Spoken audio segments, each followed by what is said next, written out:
Hello, everyone. Thanks so much for joining us this morning, bright and early on a Monday morning, depending where you are in the world. Margot and I were just going to each give like the 1-minute introduction so you have a sense of who we are and what we're doing on the call today. So I'm Mitch Shepard. I'm the CEO of HUMiN Inclusion Partners. And in a nutshell, we help companies build the habits and behaviors of DEI into their DNA. So for many years, I've done programming with high-tech and biotech companies, taking deeper dives in manager and leader development programs and executive coaching.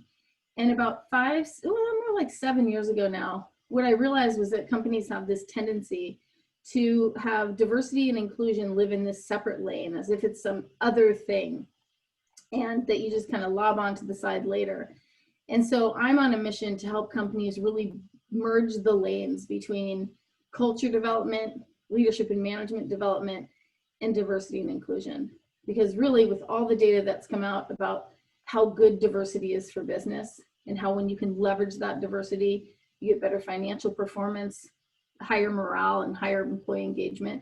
There's so much connected there that these lanes should really be merged. So that's the work that we do. I'll say a little bit more about that in the way that we worked with Synapse. But with that, Margot, why don't you go ahead and introduce yourself? And thanks so much for being here and being willing to tell your story. Yeah, thank you so much for having me, Mitch. I work at Synapse Product Development, which is an engineering consultancy.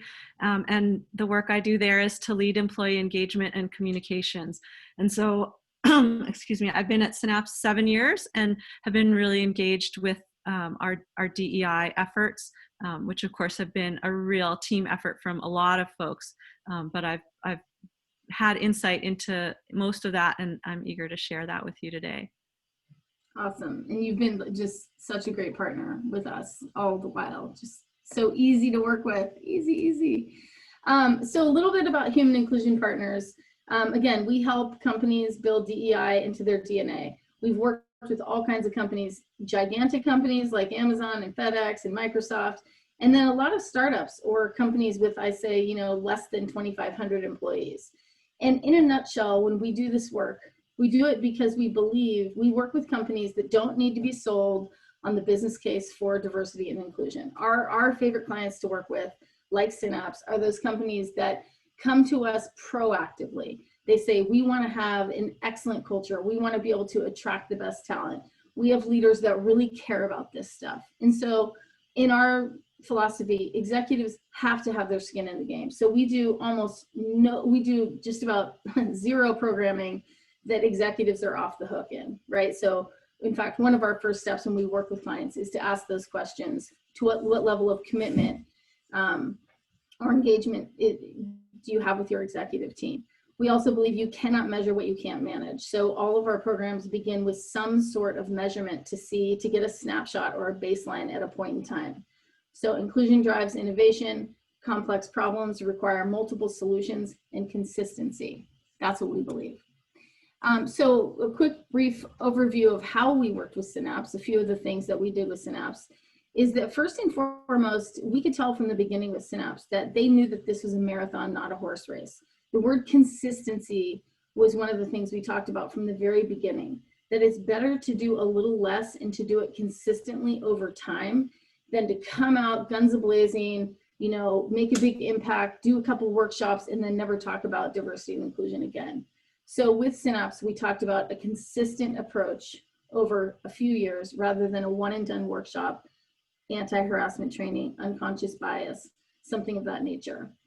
It's a habit a lot of companies fall into. We also took a look at the data they already had through their employee poll, and we said, which areas are you really proud of, where you deserve some kudos, where you're kind of knocking it out of the park, and which areas are a little lower than what you might like to see. And we were able to make some of the connections between some of those lower scored areas and what might change if they focused more on how to leverage diversity.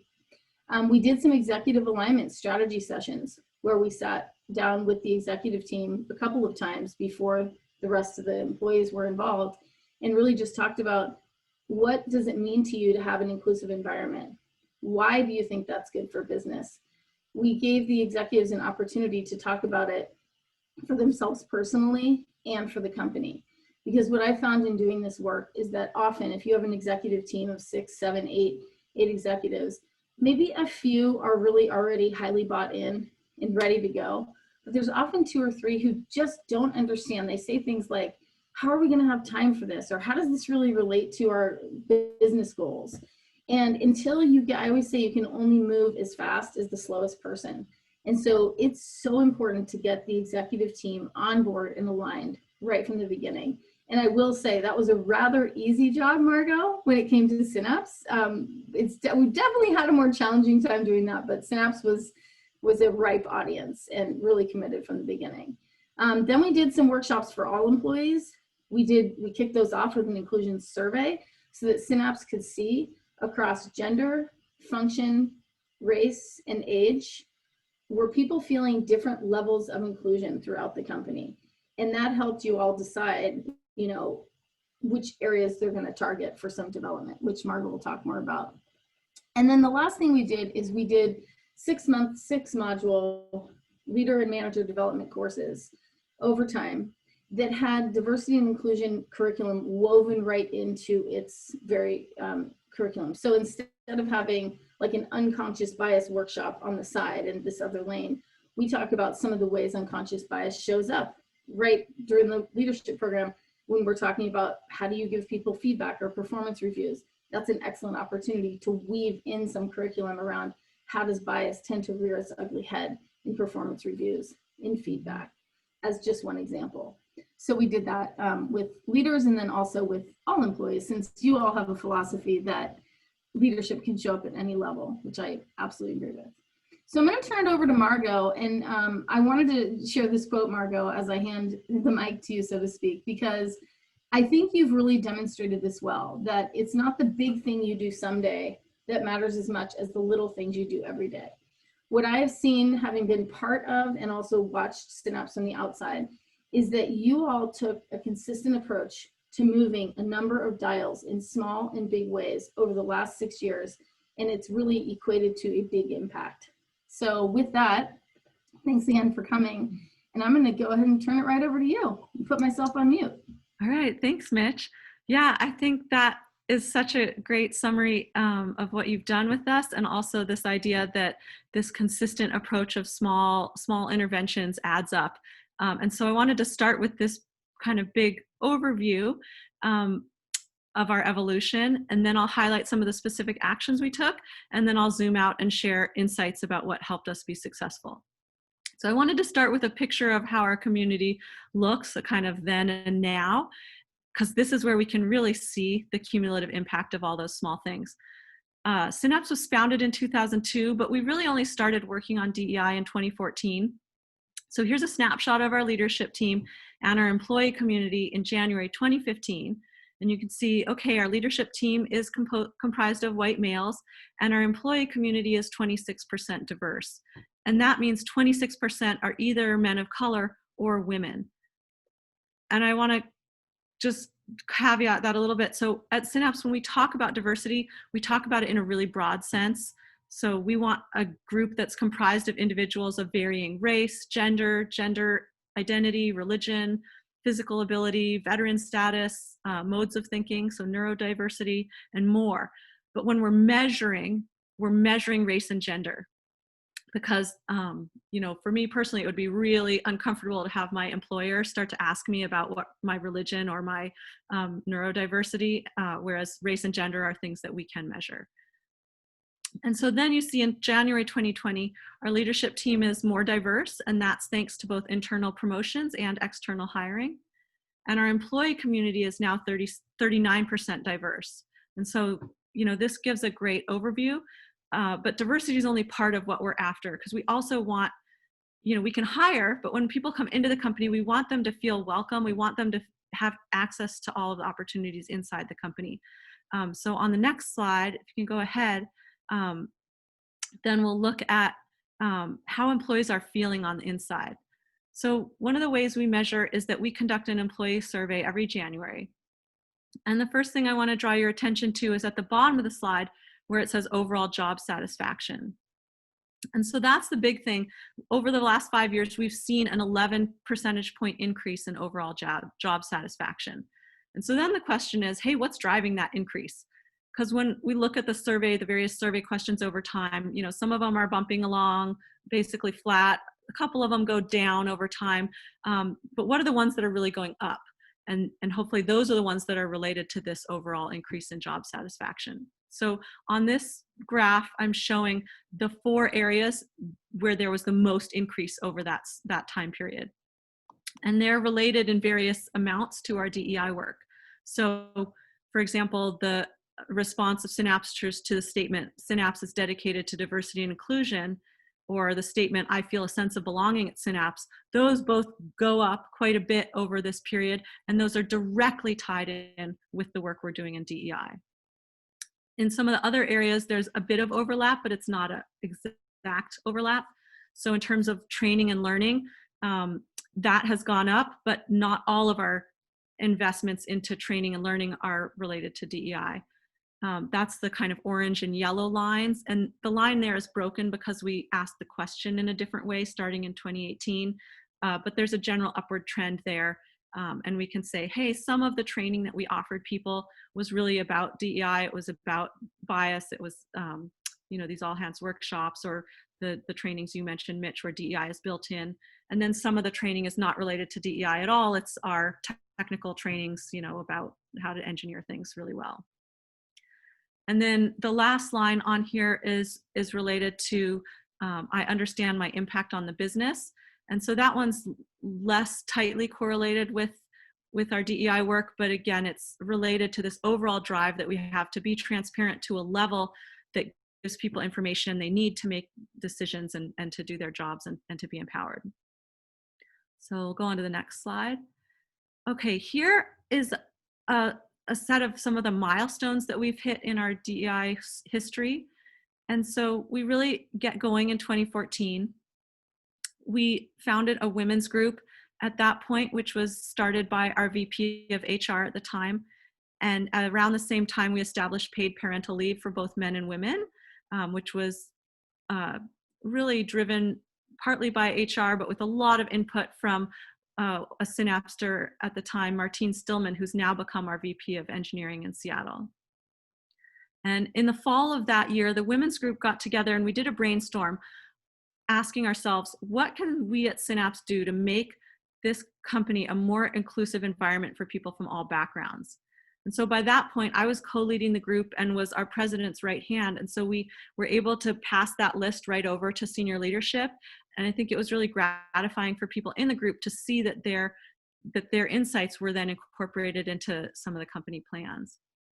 And then we see in January 2015, the first strategic goal in the company that's focused on diversity. And that was a great moment and really kicks off a lot of activity in HR and other parts of the business that, you know, I didn't put all of those details on here, but that starts a whole body of work. In response to that goal, one of our senior leaders, Kate Richmond, decided on her own accord to research and present data about implicit bias. And that really helped lay the groundwork and provide the data about how bias works and sort of set the stage for how we thought about DEI. And so we bumped along doing that for a couple years, trying things on our own. And then we eventually came to this realization that we would benefit from outside help. And that's when we started working with you, which was awesome. So that started in 2017. And since then, we've brought in other DEI consultants to help with workshops and other, you know, advice each year, because there's no replacing someone who does this for a living and really knows all the ins and outs and best practices. Some of the other milestones are on here are that in 2018, we started a charitable giving program, which has gotten a lot of engagement. And we started a series called Inclusive Conversations, which we'll talk more about later. And then in 2019, our employees started a DEI employee group, and that's been really exciting and is gaining traction. So that's a bit of our history. And now here on this next slide, I'll talk about some specific actions that we took at Synapse to make the environment more diverse and equitable and inclusive. And thanks to HR, the way we imagine the employee experience or the employee lifetime is kind of separated into these 5 areas, these 5 bubbles. And we've focused on making change in each of these areas. And one of the things we're going to do in the next couple of days is we're publishing a slide deck that's like a resource toolkit that's listing every action, the specific actions we took in each of these areas in terms of our DEI progress. And we're hoping that that will serve as a resource or a toolkit for other organizations to pick menu items from. So now I'll highlight just a couple insights, but I won't go into that level of detail here. Okay, so in terms of recruiting, so we've got these 3 areas that we'll highlight: recruiting, selection, and employee engagement. In terms of recruiting, our aim is really to let the outside world know that we care about DEI. And one of the challenges we've faced is how to diversify our applicant pool. And our thinking here is that, okay, we want to enlarge the candidate pool so that we can still maintain a really high bar, but that pool of qualified candidates is going to be more likely to include diverse candidates. And so we've done things like posting on job boards where we know the viewership is more likely to include diverse candidates, but we really haven't seen traction from those job postings, and neither has our parent company. You know, we kind of compare notes with each other. And so we're not sure if applicants are not seeing the post or if they're seeing it, but then they're actually clicking through on our own website rather than from that diverse website. And so we aren't able to see or measure the impact of that. So that's a challenge we're facing. And I'm hopeful that we can leverage our DEI employee group to help us reach a more diverse network. In terms of selection, the hiring process, we've made a lot of improvements in this area. Like we've trained people on interviewing. We've changed the way we interview. We're using rubrics to evaluate candidates, so everybody's evaluated on the same criteria. But the thing that really strikes me when I look back at all the things we've done in our hiring and selection process is that we've revisited the same topics multiple times over the years. And so, as a engineering firm, we have a very iterative process when we're developing products for clients. We make a prototype, we test it. Okay, it's not exactly perfect yet. Let's improve it, make another prototype, and just go around that circle over and over till we get to a really awesome product. And that's the same approach that we've taken with our DEI work. And so that approach has been really important, because it's unrealistic to think, okay, we're going to do this once, it's going to be done, it's going to be perfect. That's not how the world works. And then in terms of employee engagement, we learned that just like any other initiative, employee groups need investment before they can provide value. And so, sometimes we've gotten lucky, sometimes we've had to learn and revisit. But what we've come away with is an understanding that our employee groups need to have a clear connection with senior leadership, like a sponsor. They need to have a mission and goals, so everyone's aligned on what they're trying to accomplish. And they also need opportunities to have impact. And that's great for the business because, it provides value. And it's great for the members in the group because they can see that their contributions are having an impact. And that starts this really positive, energizing cycle. And we also found that, sometimes the group is led by someone more senior and they have a lot of leadership experience. But if the group is led by employees who maybe aren't managers, then it also helps to provide them with a coach. So really just doing what we can to support and make those groups as successful as possible. And then, okay, let's go to the next slide. So now we'll dive in. In the area of development, we've worked on 2 things. One is our performance review process, which will be in that deck that we published from Synapse. And then we've also focused on training. And so here I wanted to dive deep into one training program that we have that's fairly unique, and it's called Inclusive Conversations. So Mitch, when you came in and did an all hands workshop for us, that was so impactful. And after you left, we kind of realized, hey, once a year is not enough. People want more than that. And it also, we want to keep that conversation alive and keep it happening in small doses throughout the year. So Inclusive Conversations is this quarterly series of workshops, and it's a way to make DEI concepts and best practices and research accessible and relevant to our company. So I've been really involved in this and have done a lot of the research, but I'm excited because right now we're at a point where we're training up more folks so that we can expand that pool of who's presenting these workshops. But the way they work is it's an hour-long event. It's a learning environment, so we're going in, accepting that it's going to be a place where we make mistakes. We present some research, and then we break into small groups because it is about that personal connection with the research, and we talk about in small groups, okay, what's our experience with that particular topic? Then we present some solutions or best practices from the research, and then again break into small groups and talk about how to apply those solutions in our workplace so it's really relevant. And so we're walking out with practical tools that apply exactly to the way we do business at our company.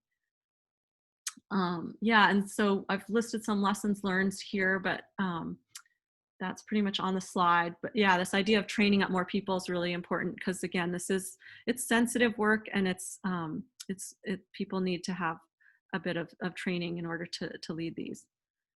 And then on our last slide here, on slide 11, here we go. These are some keys to our past success that I wanted to share. The first one is, again, the importance of leadership's involvement and commitment and actual personal participation in this kind of work. I just can't underscore how great that is and how much it's helped us. And again, that iterative approach has been really important. This idea that, we're open to experimenting because this is a complicated kind of activity to work on. And so we're going to make mistakes. That's just part of it. And we'll go back and fix them as we go, and we'll learn from that. Because I think if we'd expected that it was going to come off perfectly the first time, we would have all been disappointed. And then another focus that's been important is this focus on the business impact. And yet I've seen our relationship with that idea about business impact really shift over time. In the beginning, it was absolutely crucial. There's data. It shows that businesses with diverse leadership are more successful financially. There's data about how bias works, and we really had to start there. But starting a DEI program, I think about it as kind of starting an exercise program. So I might initially start exercising because my doctor says, hey, here's some data about your health, and you're going to live longer if you do this and feel better. But once I start exercising, I kind of find that after this initial challenging period of getting into it, I like exercising because it just makes me feel better. And that's what we found at Synapse. Like, we like doing this DEI work because we all like being part of a company where we feel included and where we see that other people feel included. And so I would say that both the data and that feeling are true. And yet when you're first starting, the data is an important motivator. And then it's also important when we're looking at, hey, there's a million things we could be doing this year because there's so much work to be done, but we need to prioritize. And so again, bringing that business question up of like, which of these are going to have the biggest impact, that helps us prioritize. And then my last thought is to do with generosity, because this is a subject where we've found it's really easy to be judgmental about other people. And I love Brene Brown. She says that people are judgmental when two things are true. So first of all, I'm more likely to be judgmental about a topic where it's a sensitive topic for me personally as well.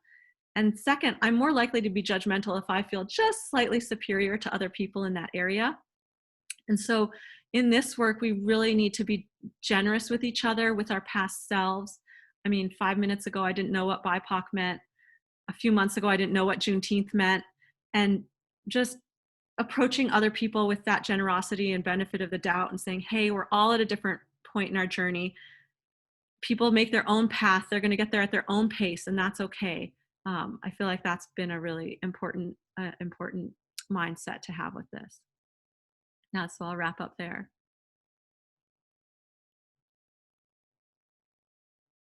Let me take myself off mute. Thank you, Margot. So I have a question for you. You ran right past this, and it's you make it sound so easy. And I know that for some of the people listening, they're probably like, wait, how did you go from needing a professional to creating this whole series called Inclusive Conversations? And because I've talked to you more, I have a little bit more of the insight as to how you went about doing that. But I just love the story about that. Would you say more about two things? So I'm going to kind of throw two questions together. One is, a lot of times in companies, when they first start creating like women's groups or any ERGs or a focus on diversity and inclusion, often it's very much run by a grassroots effort or small groups or a couple of individuals within a company that have a lot of passion around it. And it starts out as a volunteer work. You definitely have some of that in your story, but then also how did you get to the point where you're kind of holding the reins for a program, like a legitimate program now that people look forward to, that has really moved the dial at Synapse, right? So can you share a little bit more about how you trained yourself essentially to be this kind of like badass in this space? Because you are. Gosh, that's a good question. I think, it's all about being open to constantly learning, and Synapse is really open to being flexible about what a person does. So maybe when it started, I'm kind of, volunteering, I guess, in terms of supporting the women's group, but then it quickly became part of my actual job. And I think our parent company would also vouch for how important that is. They've assigned a program manager to help program manage the DEI work, because there are so many streams. It's not something that can be left to its own devices. In terms of actually learning how to do this, I think I was lucky because I came in with some experience. My prior career was in the art world, which is again dealing with topics where there is no right answer. And having taught at University of Washington, I had experience, running a class and hosting that kind of an event. But Synapse also invested in training me. So they sent me to the Dispute Resolutions Center of King County, where I learned basic mediation training. And that's been really helpful, and other trainings like that in the DEI space more specifically. So yeah, this idea that you need to train the person or people who are going to do this is important. Yeah. Well, and I remember you even saying you went on Amazon and just looked up different books, and then you take some Amazon, like, if you like this, if you read this, you might also like this. But it sounds like you really took it upon yourself to do a whole lot of learning. Yeah, the Amazon, their recommendations were pretty hit and miss, and that was where I started. But we quickly realized, just like I like to go to the dentist when it's time to do a root canal or something, we realized it's great to go to a professional when it's time to tinker with the inner workings of our company in terms of DEI. And so while I started doing that, we then realized, hey, if we're hiring these DEI professionals, they can also guide us on what topics would be most appropriate, and build on each other for the inclusive conversations. So we did, stop doing our own root canals pretty quickly. Yeah.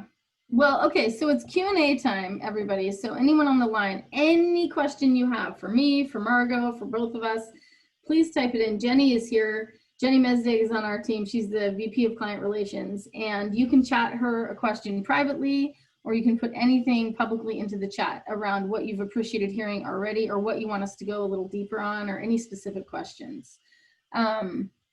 Jenny, is anything coming in yet? Yeah, we've actually gotten a couple public questions, and I've received a couple private as well. The first two that are in the public chat are actually related, so I'm going to try and combine these into one question. The question is, how did Synapse create your DEI group and also set their initial priorities? Then the second part to that question is just if you can elaborate a bit more about the goals and mission of the DEI group. Yeah, so I'll answer in a combination about the DEI group and women's group, because, okay, so the DEI group was really started by an employee who was so passionate and brought a lot of energy to the space, and that was fantastic. And it's currently run by a group of employees who kind of collaborate together to lead that, which is different, right, than the women's group, which was started by our head of HR. In terms of setting goals and priorities, what we did with the women's group is we did a brainstorm. So we have a brainstorm template where you can put out, okay, why should women's group exist? What do we want to accomplish as a group? And what do we want to get from the group by attending? And so we ran both of those brainstorms in this collaborative spreadsheet where we could have everybody participating at the same time from our different locations. And then we categorized all of that brainstorm output. We set it into kind of like summary topics. And then we came back for a second meeting and voted to prioritize what were the items that were most resonant to people. Because what we find with brainstorms is that sometimes the topic that comes up the most is actually not the most important. And so separating between generating the idea and then prioritizing it, we do that as two separate steps. And so our women's group kind of came up with this threefold mission of, educating things for the company, providing professional development opportunity and support for the participants, and even just providing a place for camaraderie, because at the time when Women's Group was formed, so many women were in working groups where they were the only female. And so that camaraderie was a big deal. In terms of the DEI group, you know, they're earlier in their life cycle. I mean, it does take a while for some of these things to form and to get off the ground. But I know they've done some work on creating a mission themselves from the leaders. I don't know that they've done the full kind of crowdsourced version of that, you know, but these groups grow and evolve, and sort of what works at first, you know, again, it's this revisiting of the processes to kind of tighten things up as it goes on. One of the things I might add to that, Margot, whether or not it was part of Synapse, I don't know, but one of the best practices we've started to share with clients that we've helped around creating really meaningful employee engagement groups, ERGs or BRGs, business resource groups, is to have that executive sponsor, like you mentioned, which will be at least one executive who's, yes, providing some budget for that group, but also really learning back. So one of the best practices we've recommend to ERGs is that they have a couple times a year where they do executive listening sessions, where they prep their group to come together and say, like, let's say it's veterans, a veterans group, or an LGBTQ group, or a women's group, is to come together just on their own as a group a couple times a year and ask themselves, what is our experience like working at this company? What is great about it? What is challenging about it? What are some of the things we experience in this environment that a straight person may not, or that a man may not, or that a non-veteran may not experience? And then to have the executives show up a couple times, as many executives as can, show up a couple of times throughout the year to really specifically hear from these groups. Because then that takes executives, there has to be some empathy built in this work.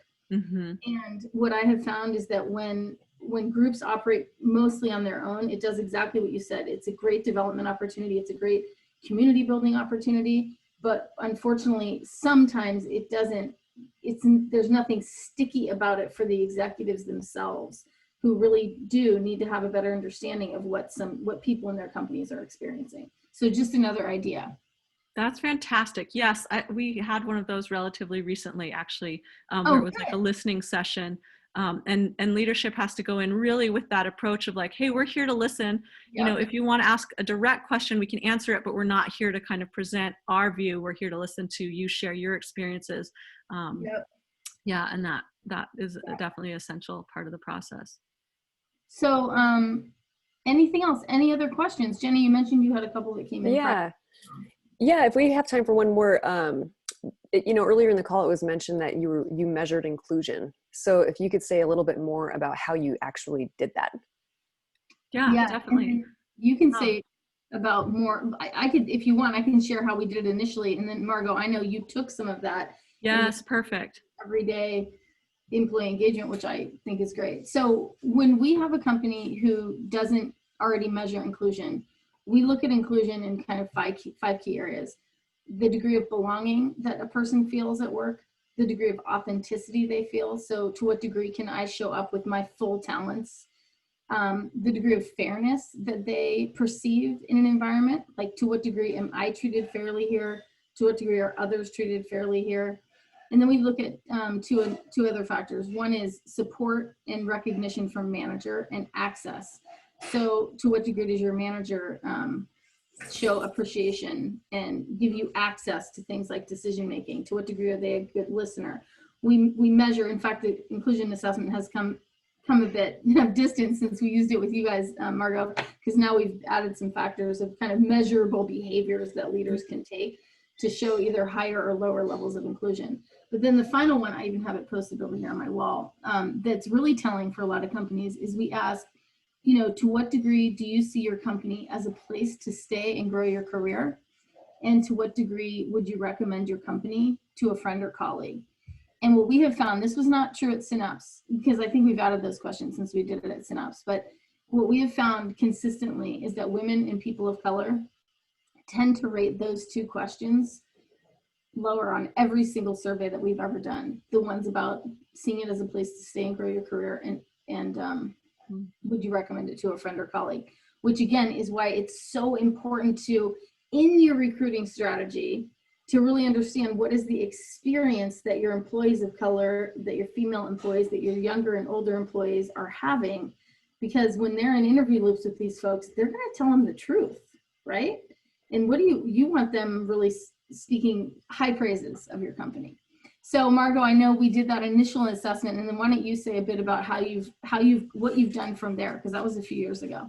Yeah, that was a great start. And basically what we ended up doing is we took the inclusion survey that you ran with our employees, and we added it into our annual survey so that we could get that data every year. And that has been huge because we set our goals based on some of those results. So Synapse is great because we've got 3 goal areas. We've got, sales and revenue and marketing, that kind of area. We've got delivery of, excellent product work. And then we've got people as a goal area. And so our diversity, equity, inclusion goals slot right into that people area. And that was sort of a ready-made place that puts it all up at the same level as the other goals.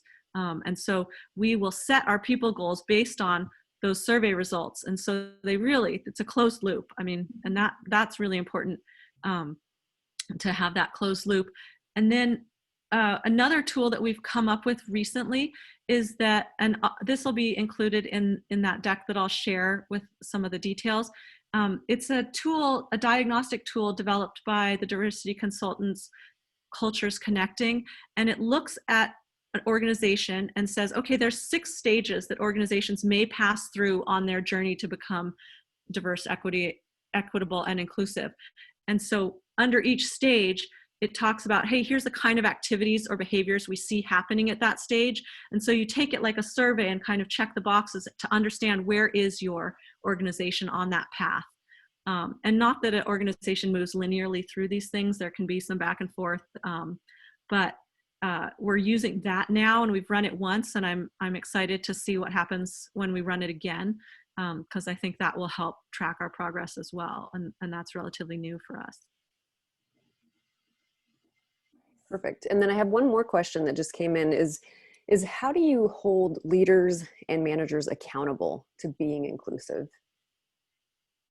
That's probably a question. I was gonna say that could be a question for either of you.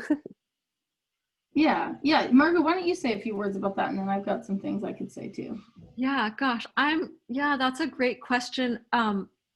We set the people goal as one of our 3 areas, and then that rolls down to departments use those people goals to make their own departmental goals, and then individuals come after that and set their individual goals, so they can set goals that tie back to the initial company level goals. And so in that way, I have things in my personal goals that are related to our DEI work.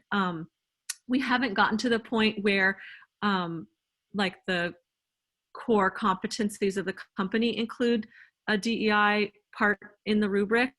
I feel like that could be a next step to consider. And I'm curious, Mitch, how you are seeing other companies do that.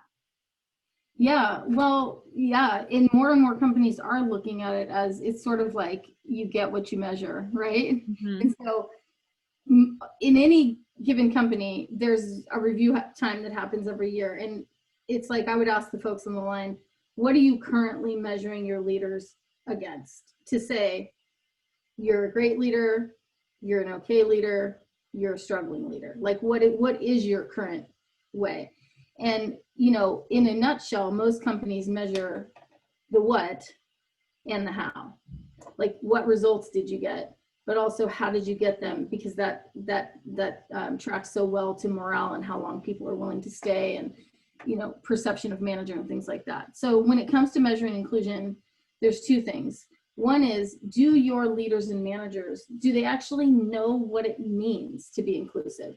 What does it look like? What does it sound like? What would a video camera see you actually doing in your one-on-one meetings, in your team meetings, as you're walking around grabbing a cup of coffee, in your Zoom meetings, whatever it is? So for one thing, it's really getting leaders very, very clear. And there are measurable things there are things you can measure about. How do you include people in decisions? How do you start and end your meetings? How do you bring out the quieter voices?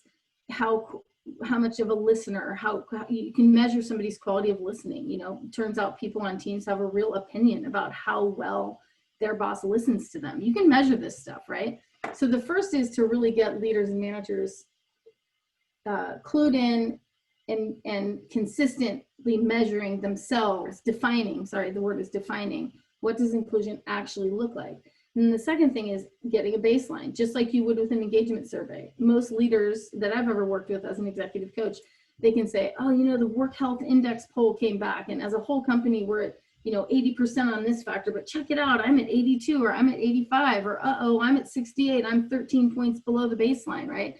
So leaders tend to know where they are, but what isn't often measured are the specifics around inclusion. So that's where I think in teams, you know, companies owe it to themselves to either do a separate inclusion assessment, or to do as you did and roll some of these inclusion questions into the engagement survey, and to have part of how somebody is compensated or measured line right up to that, right? I mean, who was it that I heard, gosh, is it Starbucks? There are companies, every week I feel like I'm reading a new article about how executive teams are kind of wrapping up some of their bonus structure and compensation to some of their diversity and inclusion targets and metrics.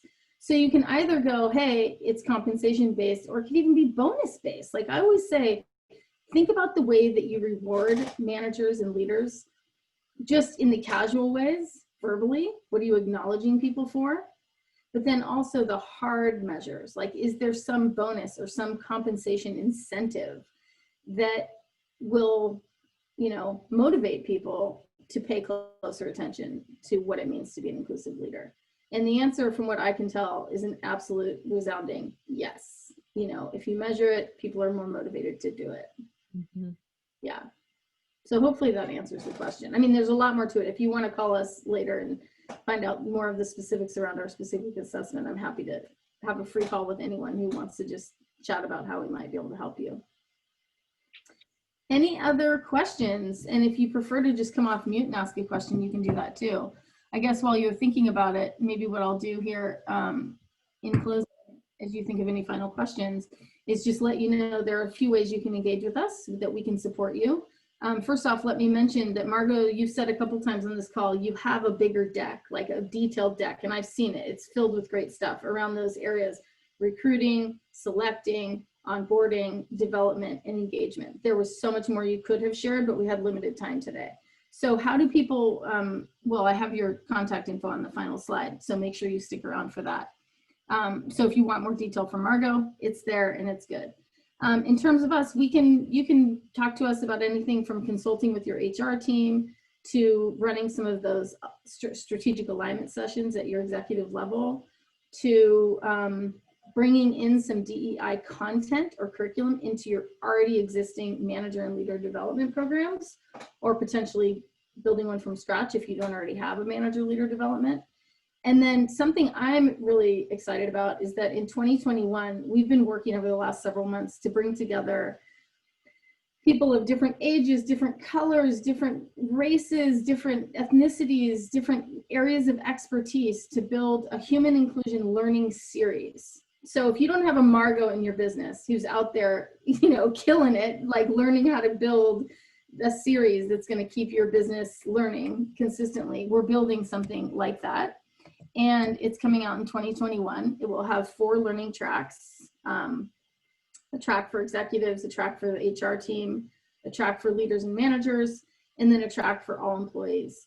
And the idea of it is that everyone has a job in your company to build an inclusive environment, but everyone has a different job. So Margot, it actually turns out it's very much like you described, where there's some intellectual learning that happens every month, but then there's a deeper dive discussion within individual teams led by managers and leaders to say, how does this content this month, how does the learning we got from this expert relate to our team, relate to our behavior, relate to our goals, so that it's kind of this combo of outside perspective combined with internal discussion.